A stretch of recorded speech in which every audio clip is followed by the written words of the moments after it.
तो दोस्तों आज हम फिर लेके आए हैं रिएक्शन मैकेनिज्म का कुछ इंपॉर्टेंट क्वेश्चन जिसमें हम लोग इलेक्ट्रोमेरिक इफेक्ट, हाइपर कंजुगेशंस और बहुत से जैसे होमोलाइटी, बॉन्ड फिजन, सब बॉन्ड फिजन के बारे में इसे मिला के कुछ इंपॉर्टेंट क्वेश्चन हैं जो हम लोग सॉल्व करने वाले हैं। इलेक्शन मैकेनिज्म का है जो एमबीबीएस के लिए बहुत ही इंपॉर्टेंट है। तो शुरू करते हैं।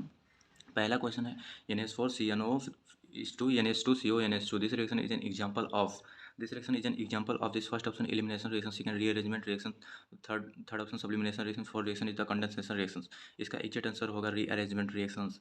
रीअरेंजमेंट रिएक्शंस ये देखिए दोस्तों, ये देखिए ये यूरिया का मॉलिक्यूलर फार्मूला है और यूरिया बनने का जो रिएक्शन है उसे रीअरेंजमेंट रिएक्शन ही कहते हैं हम लोग।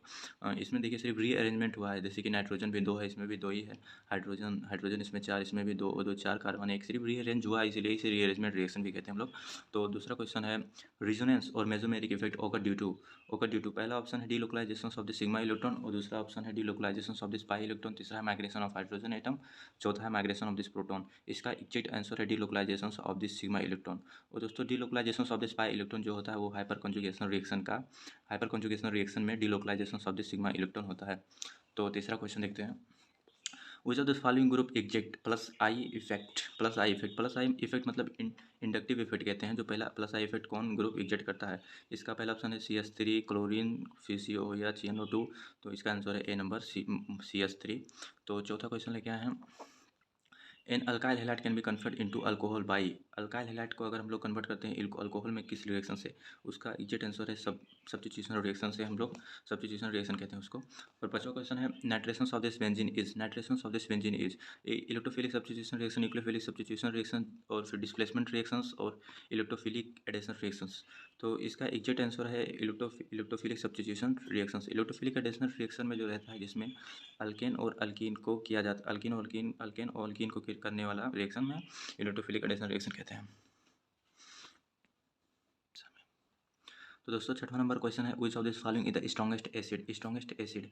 अब क्लोरीन है, इसमें क्लोरीन है, ब्रोमीन है, आयोडीन है। तो जो स्ट्रॉन्गेस्ट एसिड होता है वो, अगर फ्लोरीन है तो सबसे स्ट्रॉन्गेस्ट एसिड वही होगा। और अगर फ्लोरीन नहीं था तो क्लोरीन वाला लगता, उसके बाद ब्रोमीन, तब आयोडीन वाला। तो इसी हिसाब से अगर दो कहीं पर इसमें दो क्लोरीन हो जाता जैसे CCl3 तो ये ऑप्शन हो जाता, लेकिन सब में एक ही है तो फ्लोरीन वाला ऑप्शन में सबसे ज़्यादा स्ट्रॉन्गेस्ट एसिड रहेगा। और 7 नंबर का क्वेश्चन देखते हैं। The temporary effect in which the bond pair of electron and double bond are shifted completely is called temporary effect. Temporary effect show करने वाला जो है, सिर्फ टेम्पोररी इफेक्ट अगर हम लोग देखें तो इलेक्ट्रोमेरिक इफेक्ट टिक लगा हुआ है हमारा पहले से, इलेक्ट्रोमेरिक इफेक्ट है। जबकि inductive effect and hyperconjugations is the permanent effect है और टेम्पोररी इफेक्ट इलेक्ट्रोमेरिक इफेक्ट है। और 8 नंबर का क्वेश्चन है delocalisation of this electron in the sigma and the pi bond is. इसका चार ऑप्शन है और पहला आंसर भी इसका हाइपर कंजुगेशन होगा, जिसमें हाइपर कंजुगेशन में delocalisation of this electron in sigma and pi bond होता है।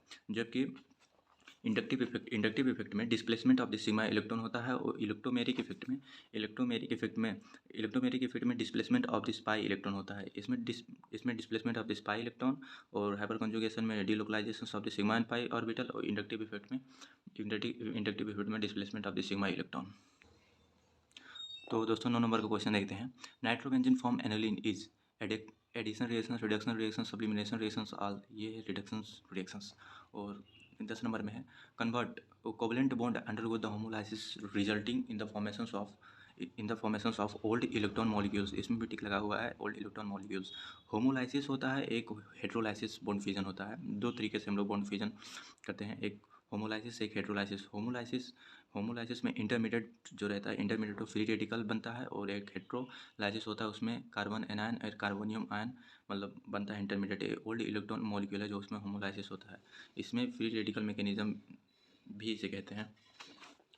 और 11 नंबर है the shortest bond length in. अब सबसे शॉर्टेस्ट बॉन्ड लेंथ होता है, जिसका सबसे शॉर्टेस्ट होता है वो पहला आंसर है इथाइलिन, इथेन, बेंजीन और एसिटाइलिन। इसका एग्जैक्ट आंसर है एसिटाइलिन मतलब एसिटाइलिन का CH double triple bond CH होता है एसिटाइलिन का। और ट्रिपल बॉन्ड जिसका रहता है उसका सबसे शॉर्टेस्ट बॉन्ड रहता है मतलब ALKYNE। वाई यानी जो अल्काइल का शॉर्टेस्ट बॉन्ड लेंथ रहता है, और अल्केन का यानी अल्केन का सबसे लॉन्गेस्ट रहता है। अगर लॉन्गेस्ट पूछा होता तो इथेन होता है इसका। 12 नंबर है which of the following is an electrophile. Electrophile मतलब इलेक्ट्रॉन फिल मतलब लवर, तो इलेक्ट्रॉन लवर।